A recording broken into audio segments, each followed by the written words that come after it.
we have a lot of things coming at us. A lot of us are boomers, and now we've got parents and kids. We're dealing with those, and we're dealing with social media, all the new things that are occurring. And it's tending to kind of freeze us. So, and even those of you who don't think you're stuck, sometimes you need, in the Middle Ages they had the fool. Every king had a court jester.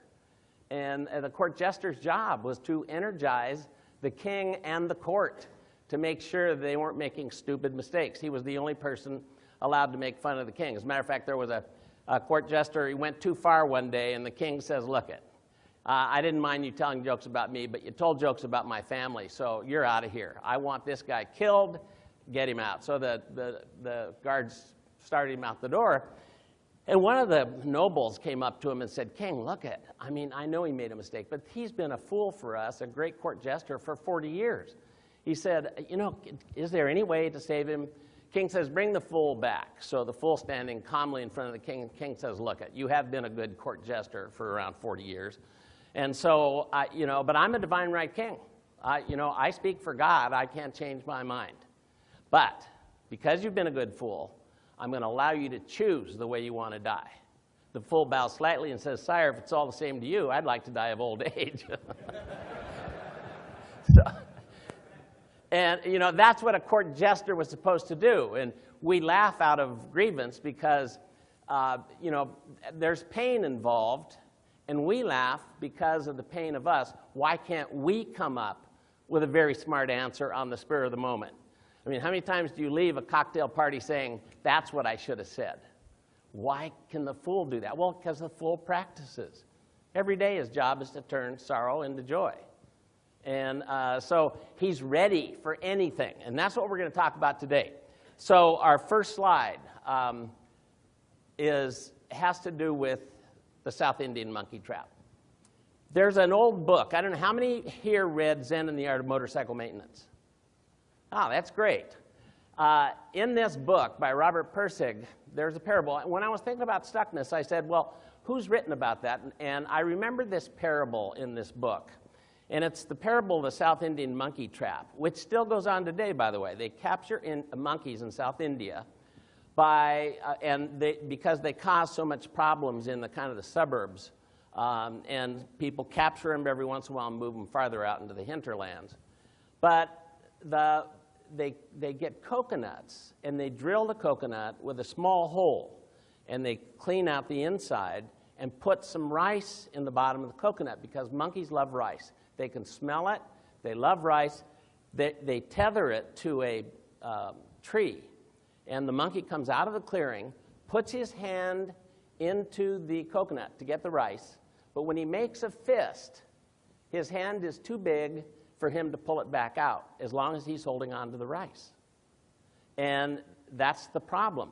As he's trying to pull his hand out with his rice, the natives walk casually from the clearing and pick up this monkey and the coconut and throw him into the gunny sack. Because the monkey can't ask, would I rather have rice without freedom or freedom without rice? He can't see that. And so that's when you're stuck. Your hand is in the coconut.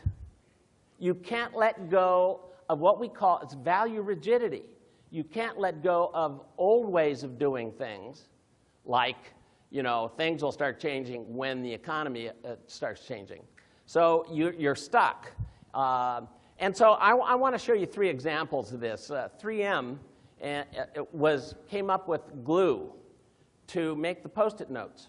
And when they came up with the glue, the guy that invented the glue took it to the CEO and to their executive team, and he said, I don't know what we have here, but I know it's a new product. We can stick the glue and unstick it.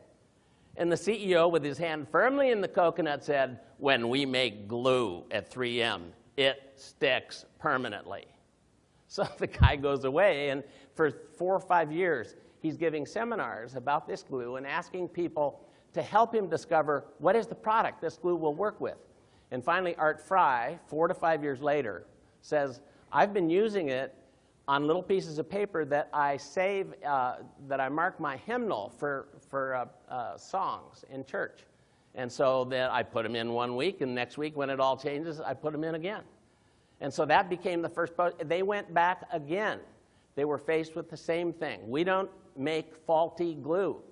So hand in the coconut, 10 years it took before they started making Post-it notes. How many millions of dollars were lost? I have that second part with the corks. I don't know if you read the Wall Street Journal last Saturday. They now do nice articles on wine. Portugal makes, so I don't know, 10, 12 billion corks a year for wine. And with 92 to 95% of the market, they never asked any questions to themselves. We run the market. Wine, you lose about 5 to 7% of your wine every year by bad corks. So a guy in America decides, well, what if I make a plastic cork that's much better in terms of consistency?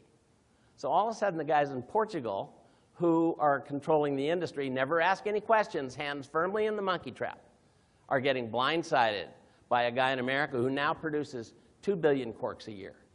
And so now they're finally starting to fight back. But they get stuck in the ways of doing things. So as I'm talking about this, I want you to be thinking about, is there monkey traps with my group? Is there monkey traps? And you can have personal monkey traps too. Everyone has them. The question is, do you recognize them? What are the monkey traps? Can you, for instance, set up a little committee to deal with your monkey traps?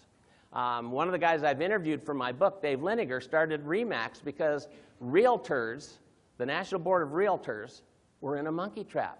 85% of realtors in 1978 were male. Everybody got a 50% commission, never any more than that. So Dave Liniger says, hey, this isn't fair. It's the salesperson that really brings everything to the table. I think they should get 100% commission. Well, when he told his realtor that, they booted him. So he went out and started RE/MAX, where he pays 100% commission, and he gets $1,500 or so a month from the salespeople. And now he has 97 to 100,000 agents paying him $1,500 per month. I mean, what's the math in that one, right? The real estate board and all the realtors caught totally with their hands in the coconut. And so RE/MAX totally changed the way people did business. Does that make sense to you? And you think about that, we're going along, doing business as usual, making all the old bromide statements.